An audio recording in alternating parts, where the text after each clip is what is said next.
Actually, sorry. Yeah, sorry. Yeah, she could. Good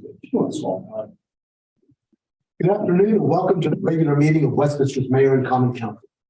Council meets here at City Hall on the second and fourth Mondays of every month. Please note that the council meetings, although open to the public here at City Hall, are also available and streamed live on the city's YouTube page, as well as the Community Media Center channel and website. We'll begin as we do every meeting with the pledge of the flag, followed by a moment of silence. Pledge allegiance to the flag of the United States of America, to the republic for which it stands, one nation under God, indivisible, with liberty and justice for all.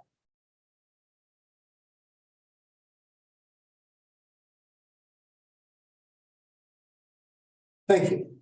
As a courtesy, please take a moment to silence your cell phone or any other electronic devices you have that might disrupt the meeting. Thank you. Copies of the agenda and the entire information package the council will be using are available online on the city's website.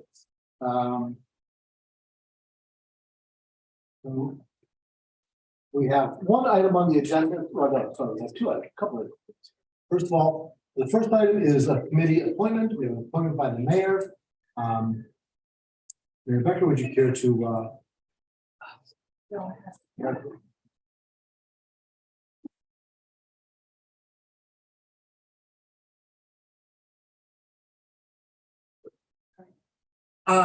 I would like to appoint Ms. Robin Skirnick to the Board of Elections. Unfortunately, we had a member who stepped down due to not residing within the city limits.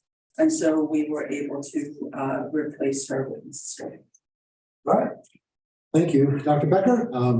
We have a nomination from the mayor. I have a motion to advise and consent to the mayor's nomination. Mr. President. Then a motion by Mr. Cavacci. Is there a second? There's a second by Ms. Gilbert.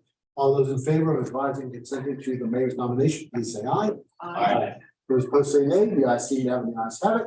And now we have a complete Board of Elections again, which is good news just a week before the election. Mr. President, just note that I'm abstaining. All right, we will note that Mr. Hoffman stayed on that. Next item on the agenda is presentation of the fiscal year 24 budget. And we'll start with the mayor, who I think has a few introductory comments. Yeah, thank you, Council President. You know, I want to say thank you very much to all the hard work that was put in preparing the budget that will be presented this evening, especially the work led by Ms. Impulse, our city administrator, Mrs. Rogers, our director of finance, and also Ms. Gardner, who has been with the city as a for contract for quite some time and helping us get through the budget and prepare work for the budget. I think the budget is phenomenal. I would say I'm pleased to report that the budget provides a raise as well as a bonus for city employees and weighing the growth of inflation over the last year. And I'm also very excited about some other components of the budget, especially that you'll hear about during the presentation, including a significant commitment to downtown Westminster. I know that that's been a focus of not only myself, but the council over the last couple of years. We also have quite a bit of funding in the budget through grants, through the hard work as well as the staff. So I'm just looking forward to the presentation and some discussion about the budget over the next few days. Thank you, Mr. All right, thank you, Dr. Becker. And on behalf of the Finance Committee, let me just say that we also appreciate the staff's hard work led by Ms. Impulse, especially during her challenges. She was able to get the budget done and we're pleased to be able to move forward with it. I'm very pleased to note that the city's property tax rate will not increase for the 11th year in a row. When other bodies are looking at doing just that, we were able to continue to hold the line here in Westminster, and not just hold the line, but we've got a budget that is built to remain that way in the years ahead. So that's important. Citizens of Westminster, I think, can count on not seeing any increases, not just this year, but in the immediate future. It's a balanced budget, actually slightly in the black, which is great. Allowed us to add a little bit more funding to our emergency reserves. But within this budget, we're able to continue to provide our citizens with the essential services they rely on in their daily lives, as well as continue to make an investment. And that's critical because we've got things we need to do, new amenities that our citizens want, and activities that we need to be engaged in if we want Westminster to be able to grow a bit in the future and continue to achieve some additional economic activity for the city. So very pleased that the Finance Committee is able to work with the mayor and the staff going forward with this budget, and looking forward to a full discussion tomorrow afternoon when we have our work session, and look forward to adopting the budget. And with that, we'll turn it over to Ms. Imholz for the budget presentation. Thank you, Mr. President. We'll jump right in with the PowerPoint presentation. Mr. Moore, next slide.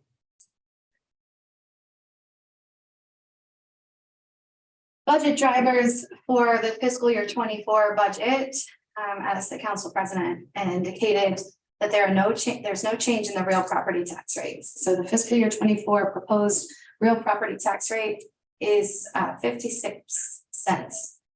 The water and sewer rates will increase as they have in the past, 3.5% increase in water rates and 5% increase in the sewer rates. The consumer price index, which is also known as the CPI, increased 6% from February 2022 to February 2023, and the fiscal year 24 operating budget reflects those increases. Then, as we discussed in the constant yield hearing at the last council meeting, the net assessable base increased by approximately 47.8 million or 2.34% from the prior year, and the fiscal year 24 revenues reflect that. Next slide. When we put together the budget for the city on behalf of the mayor and for the mayor and for the council's review, we first and foremost take into consideration the vision statement for the city. And I'm just going to reread that. We don't talk about this that often, but it's a good time just to reiterate what the vision for the community is, which is Westminster is a safe, healthy, and engaged community where new ideas and sustainable innovation enhance the community's quality of life and create economic opportunities for today's residents and for future generations. Next slide. In addition to the vision statement, the mayor and council have set a strategic plan that includes 5 critical success factors. And we use these success factors in creating and implementing policies that the mayor and council set. And certainly those policies are reflected in the budget. 5 critical success factors include strong partnerships and engaged community, water and sewer capacity for future generations, economic activity and growth, responsible stewardship of city resources, and a safe and livable community. Next slide. Some of the items that you're going to see in the fiscal year 24 budget for each of these 5 critical success factors include, under strong partnerships and engaged community, we're continuing our partnership with the downtown business community. In fact, we just had a downtown business community meeting at 3 o'clock this afternoon, which is why we don't have any staff here right now. But the budget also includes a partnership with McDaniel College and the Carroll Community College. Under the 5 critical success factor of water and sewer capacity for future generations, the fiscal year 24 budget includes funding for the Pure Water Westminster project, that's also known as the Water Reuse Project, as well as our ongoing efforts with inflow and infiltration, or the I&I mitigation project. Under the success factor of economic activity and growth, the fiscal year 24 budget includes pedestrian improvement and expansion of the holiday lights on Main Street, as well as a master planning effort to establish a new vision for the redevelopment of downtown. Next slide. Under the critical success factor of responsible stewardship of city resources, the fiscal year 24 budget includes items to attract and retain a quality workforce, ensure appropriate maintenance of existing infrastructure, implement the Wakefield Valley Park Master Plan, and utilize the grant funding that the mayor indicated we have received. Final critical success factor is safe and livable community, in the fiscal year 24 budget includes efforts to seek funding to connect Wakefield Valley Community Trail with Westminster Community Trail. We currently have 2 funding applications out there right now to fund that. updating our rental property licensing program, and to continue to enhance recruiting and retention efforts for public safety positions. Next slide. The City of Westminster budget itself includes 6 funds. The first fund is the general fund. That's where the city's core services, including the police department, the recreation department, public works department, and administrative functions, as well as the public housing fund, which is where we have our public housing authority and housing choice voucher program, as well as a capital project fund, which accounts for all capital improvement program activities. We call those CIP activities. And then we have our enterprise funds, which are self-sustaining funds, and that includes the water fund, which funds the production, treatment, and distribution of potable water, the sewer fund, which includes the collection and delivery of sewage for treatment and disposal, and the fiber fund, which includes construction and operation of our Westminster fiber network. Next slide, please.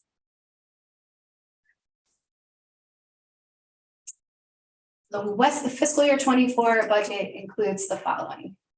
Under the general fund, there are 17.9 million in revenues, 17.7 million in expenditures.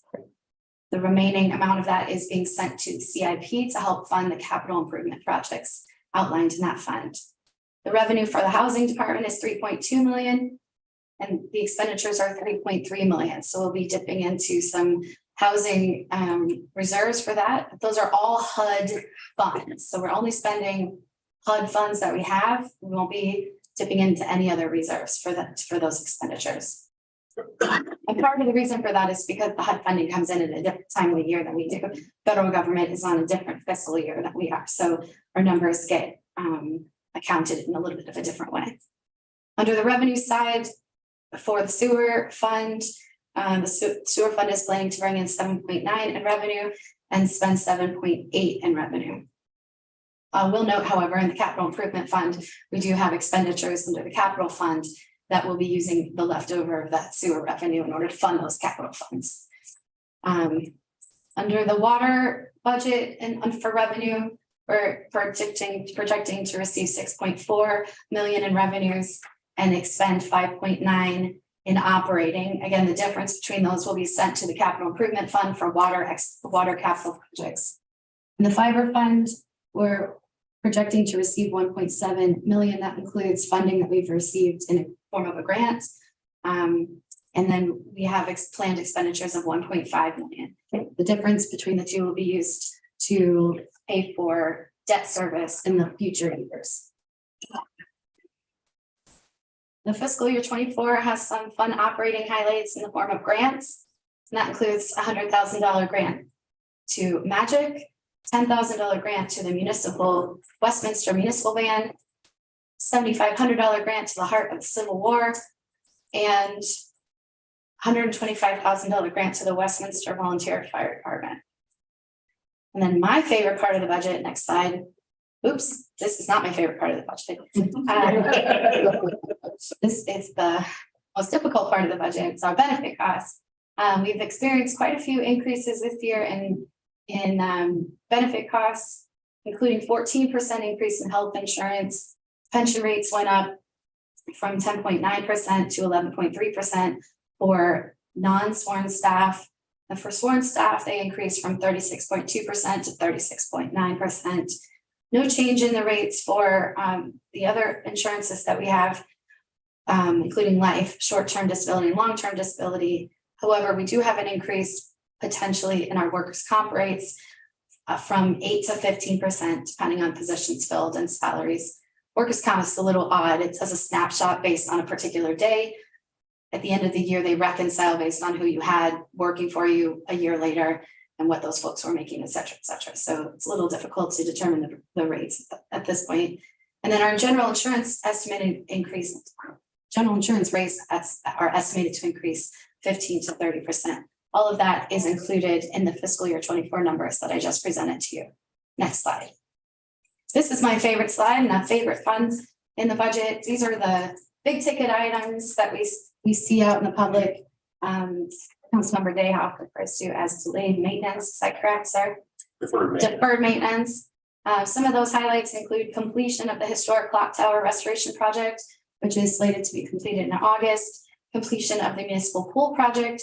The pool will be open on May 27th. The project itself will, the second phase of it will be finished towards the end of the summer, possibly in the middle of the summer.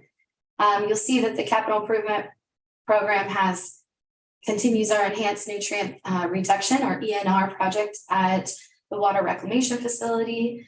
And we have some water main replacements planned for Route 27 as well as Main Street. We're going to return to paving in fiscal year 24, utilizing the funds from fiscal year 23 and fiscal year 24. We've received a grant for some pedestrian improvements along Main Street and Pennsylvania Avenue. We're slated to pave Pennsylvania Avenue, and then we'll use some of that grant money to come in behind and work on the crosswalks to include, hopefully, McDaniel logo and those crosswalks. So we'll have a visible, identifiable connection between McDaniel and the Main Street area, which I'm really excited about. We'll continue the work on the infiltration and inflow project. The fiscal year 24 budget includes a camera work on that. So we're gonna take a picture of the whole system, and that will help us make a plan for the next 5 years of what needs to be done moving forward. And of course, we've got our water reuse project. And the CIP this year includes $11 million in federal, state, and county grant funds, which we're very excited about. So we are trying to be good stewards of the hard-earned taxpayer dollars by searching for other ways to fund things that are fundable by other entities. And so I think this particular budget we're applying all those funds that we worked so hard last year to achieve. The preparation of the budget is a significant undertaking by the city's management team and other staff members. And I offer my sincere thanks to all who played a role in that development, including the Director of Finance, Teresa Rogers, Director of Housing Services, Eric Brown, Human Resources Director, Alturay McCullough, Director of Recreation and Parks, Abby Gruber, Deputy Director of Public Works, John Dick, Streets Department Superintendent, Steve Strasberg, Utilities Superintendent, Corey Stauffer, Sewer Department Superintendent, Vance Summerhill, Water Department Superintendent, Brett Grossnickel, our new IT Director, Rick Moore, Executive Assistant, Erica Kirkner, and City Clerk, Doug Barber.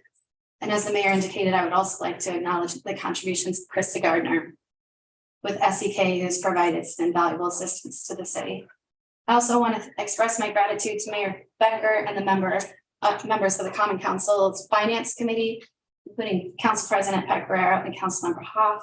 They've devoted considerable time to reviewing the fiscal year 24 budget proposal, and their guidance and direction were instrumental in the budget's development. Mr. President, that concludes the presentation. All right, thank you very much, Ms. Zimholz. That was very helpful and informative. With an overview of the budget, of course, we'll have the chance over the next few days to dig in, to put in some detail.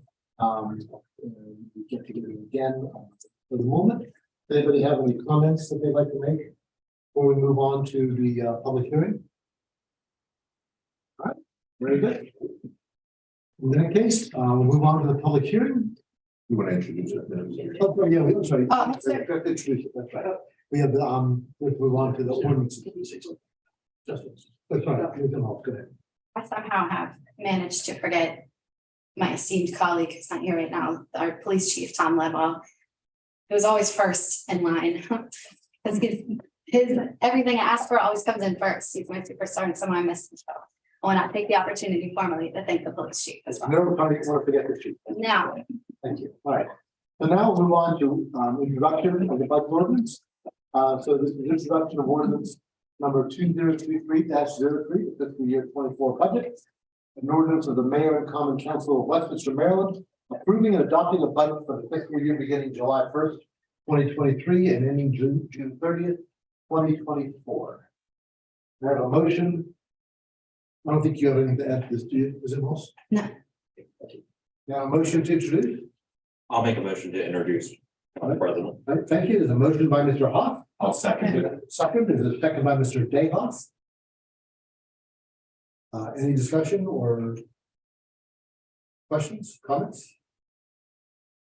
All right, hearing none, we'll move on. The vote on introduction. All those in favor of introduction of the budget ordinance, please say aye. Aye. Those opposed say nay. The ayes seem to have it, the ayes have it. And the ordinance is introduced, and we will plan to vote on it at next Monday's meeting. Special meeting. Now, let's move on to the public hearing. With that, we will turn to the mayor. Lead the public hearing. Thank you, Council President. This public hearing has been properly published in the Carroll County Times on Sunday, April 23rd, 2003, and Sunday, April 30th, 2003. Sorry, I'm not quite done yet. No need. The mayor and common council of the city of Westminster are conducting this public hearing on the proposed FY24 budget at the mayor and common council meeting scheduled on Monday, May 1st, 2023, in order to receive public comment on the city of Westminster FY24 budget. Copies of the related materials are available for public inspection in the city clerk's office at 45 West Main Street, Westminster, Maryland, 21157. Please contact City Clerk Doug Barber at 410-848-4938 or email comments@westminstermd.gov to submit comments.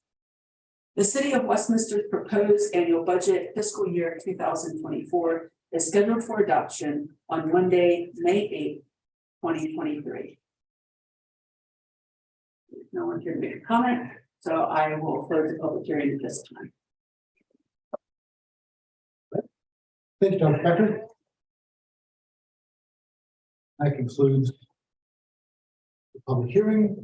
We'll take take a moment for council comments, and we'll include the mayor in that. And this is an opportunity for the mayor, members of the council to report or comment on anything that doesn't appear on this agenda or elsewhere, in the meeting, and or we'd like to mention. Dr. Becker, anything you'd like to share? The only thing I'll share is that this morning at 7:30, Ms. Imholz, myself, Chief Ledwell, Roberta Wyndham, Dr. Rosemans from Carroll Community College, Superintendent Cynthia McCabe, and the president of McDaniel, Julia Jaskins, were all at the college this morning. Carroll County Leadership Panel that was hosted as part of their May 1st symposium. So yours truly was the moderator of the panel. So I think I mentioned that I don't often given power in those situations. But I would say I think it went incredibly well, and everyone really commented on building community and relationships amongst the organizations that were represented. So Ms. Imholz and the chief, in my opinion, were the stars of the show. Thank you, Mr. President. That's it. All right, thank you. Mr. Kavaki. No. Mr. Neha. I thought the panel discussion this morning was excellent. I thought the mayor was excellent. I thought Ms. Involves was excellent. I thought the chief was excellent. And I really liked that the emphasis of the panel discussion this morning was indeed building relationships with our community. And that's what makes Carroll County so strong. That's what makes Westminster so strong. And it was not to be overlooked that the nucleus of the Carroll County leadership discussion was the mayor, the city administrator. Thank you. All right, thank you, that's great. Ms. Gilbert. I have nothing. All right, Mr. Hahn. I have nothing. All right, that was pretty quick. I'll just mention that, since we didn't meet this week, I'll just mention that we did have several of us had the opportunity Saturday to attend the Historical Society's Gala. Ms. Gilbert was there, Mr. Hoff was there. It was great to be there on behalf of the city, to represent us, of course. We are the home to the Historical Society here in Westminster, even though we choose to have the event outside the city. We will forgive them for that. And it was also, of course, we are their landlords here in this building, which they lease. So it was great to be there with them. They had a very successful night. We were able to announce some significant gift that they've been given, which will put them on a far better financial footing for the future. So very pleased about that. And that's all I had. Move on now to, I think there's no department heads here to make any, give any reports. We'll save that for next week. So we'll move on to citizen comments. Of course, we have no citizens here at the meeting. But we do invite the public to address the mayor and council on any issues that pertain to this afternoon's agenda or any other city issues. We welcome emails from anybody who cares to comment via comments@westminstermd.gov. All comments received by email will be shared with the mayor and council. We do request that commenters include their address and phone number with their comments. And that's all I have. Is there anything else for the council at this time? Hearing nothing, we'll move on. And that will conclude our agenda and this meeting. Our next regular meeting, or our next full meeting of the council will be tomorrow afternoon for the work session, and then on Monday, next following Monday, we will meet for the final meeting of this mayor and council at 7 p.m. Meeting is adjourned.